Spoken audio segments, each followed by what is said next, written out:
लग रहा है? स्वाभाविक है कि जिस तरह से मेरे ऊपर दुर्भावनावश केस लगाया गया था, आज वो केस वापस हो चुका है और मेरे पूरे सर्विस दौरान का सबसे लंबा समय आप ही लोग के बीच में बीता था बाराबंकी में। तो मेरा एक तरह से तो बाराबंकी घर ही है समझिए, और निश्चित जानिए कि केस वापसी के बाद पहली बार मैं बाहर कहीं निकला हूँ तो आपके बीच में आया हूँ। तो इतना इस दौरान कई उसमें गए, आरटीआई के लिए भी आपने वो किया, अब आगे फर्दर क्या प्लानिंग से? देखिए, मैं आपको बताया बाराबंकी से मैं जुड़ा भी रहा, गौ संस्कृति पर जब काम किया तो यहाँ भी मैंने आके शुरू किया है और हमसे किसान के लोग यहाँ जुड़े हुए हैं। तो गौ संस्कृति पे जो मैं काम कर रहा हूँ उसी पे मैं काम करूँगा, और वो बहुत बड़ा व्यापक दृष्टिकोण है जहाँ बैलों के माध्यम से हम बिजली बना रहे हैं। जो आवारा गोवंश है, आप किसान परेशान है उससे, आपको मालूम है उसमें मेरी PIL भी हाई कोर्ट में है। तो कोर्ट ने पूछा कि इसका क्या सलूशन है, तो मैंने कहा कि इन बैलों को हम लोग पहले कृषि में जैसे होता था उस तरह से फिर से मुखिया बना दें। इनसे जुताई हो सकती है, इनसे पानी निकल सकता है, इनसे तेल आटा कोल्हू चक्की चल सकता है, इनसे अब बिजली भी एक बनाया मैंने जो सबसे पूरे विश्व में कहीं नहीं बना है, उसका पेटेंट भी किया हम लोगों ने। तो बैल को हम लोगों ने स्थापित कर दिया तो किसान को कितनी राहत हो गई। रोड पे एक्सीडेंट होता था, आप लोग जानते हैं कि निराश्रित गोवंश जब बैठे रहते थे।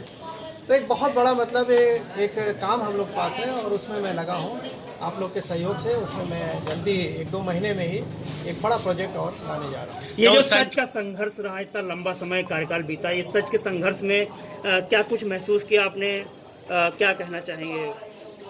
बात सही है, अगर संघर्ष के दौरान आप जैसे लोगों का प्यार मिलता रहा। मेरी असली ताकत क्या थी?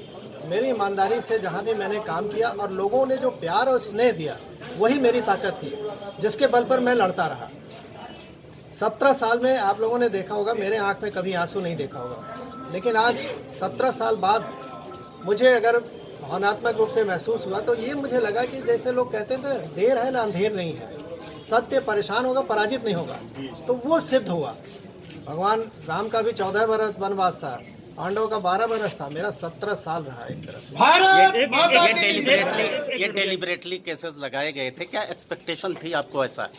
देखिए, आपको मालूम है जब आप सिस्टम से लड़ते हैं तो सिस्टम में ये बैठे लोग सोचते हैं कि किसी ने चैलेंज किया है तो उसका वो हश्र कर दो कि दूसरा कोई चैलेंज बनने की हिम्मत ना करे। असली लड़ाई इस बात की थी कि दूसरा चैलेंज न पैदा हो, लेकिन आपके प्यार और आशीर्वाद से, माननीय योगी जी के आशीर्वाद से ये केस सब वापस हुआ। और मुझे पूरी उम्मीद है कि हमारे जैसे चैलेंज, जैसे मैं तो अब राजनीति से हट चुका हूँ, ऐसे चैलेंज बहुत से आगे आएंगे। ये सिस्टम का लैग कैसे खत्म होगा? सिस्टम का लग देखिए, लोकतंत्र है, लोकतंत्र में असली ताकत जनता के पास होती है। और खासकर मैं यूथ से आपके माध्यम से अपील करूंगा यूथ को कि असली ताकत आपके पास है। आप गलत लोगों को, जो लोग प्रश्रय दे रहे हैं उनको चुनाव से हरा दीजिए, आप संदेश चला जाएगा, कोई इनको फिर प्रश्रय नहीं देगा। तो असली ताकत तो जनता के पास है, यूथ के पास है, उन्हीं को अपनी ताकत का एहसास कराना है और आपके माध्यम से मैं एहसास कराना चाहूँगा। जब आप मौजूदा सरकार में DPSP है और अब जो इस समय सरकार है, दोनों में तुलनात्मक रूप से अगर देखा जाए तो कैसा फील महसूस कर रहे हैं सर दोनों सरकारों में? अब आप खुद ही अंदाज लगा लीजिए कि उस सरकार में लाइट मशीन गन मैंने बरामद की थी, जिसमें बहुत बड़ा हादसा होने जा रहा था। आपको याद होगा या ज्ञात होना चाहिए, पूरे भारतवर्ष में कहीं भी क्राइम के क्षेत्र में लाइट मशीन गन का अब तक उपयोग नहीं हुआ है, न कोई रिकवरी अब पहले हुई थी न अब हुई है। तो इतना बड़ा काम करने का इनाम क्या मिला? हमको जेल भेजा गया। तो वो सरकार कैसे चल रही थी आपके सामने है। वर्तमान सरकार आके जब सब मेरे केस इस तरह के वापस ले ली तो कुछ कहना नहीं है। पब्लिक के बीच में साफ संदेश क्या है कि ईमानदार आदमी किसको चाहिए।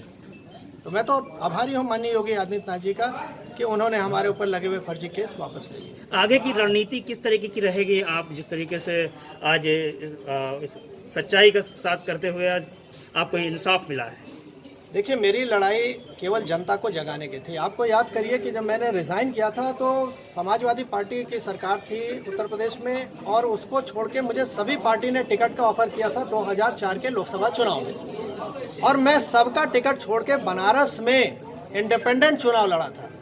और मुझे आश्चर्य है कि उस समय बनारस में आपके बाराबंकी जिला से किसान यूनियन के 500 लोग बिना मेरे जानकारी के, मुझे तो पता भी नहीं था, अपने खर्चे पर पहुंच के 1 महीना प्रचार किए थे। एक अमित अवस्थी हैं जो आपके बीच के हैं, वकील भी अब हो गए हैं, और वो व्यक्ति बिना मेरी जानकारी के मेरे कार्यालय में 1 महीना पड़े रहे और मैं जान नहीं पाया, क्योंकि इतनी भीड़ होती थी कि मैं मिल नहीं पाता था।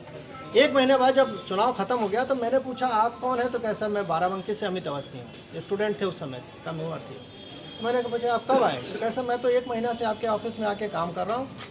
मैंने कहा आप लोग इतने डेडिकेटेड हैं कि मुझे पता भी नहीं, और अपने खर्चे पे आके स्टूडेंट हैं और आके यहाँ आप लोग काम कर रहे हैं। तो ये प्यार मुझे जो मिला, अब मैं पुनः केवल यूथ को यही कहने जाऊँगा, जगह जगह अगर बुलाएंगे लोग मैं जाऊँगा, कि आप किस तरह से चाहे तो आप बदलाव ला सकते हैं, लोकतंत्र में ताकत आपके पास। सर एक सवाल महत्वपूर्ण है, जिस तरीके से सोशल मीडिया पे लोग मांग कर रहे हैं कि आपको पुनः वापसी डिप्टी एसपी पद पे दिया जाए, तो क्या कुछ ऐसे सोशल मीडिया के माध्यम से जो आप अपील की जा रही है, क्या सरकार अगर मौका दे तो क्या अब स्टेप रहेगा?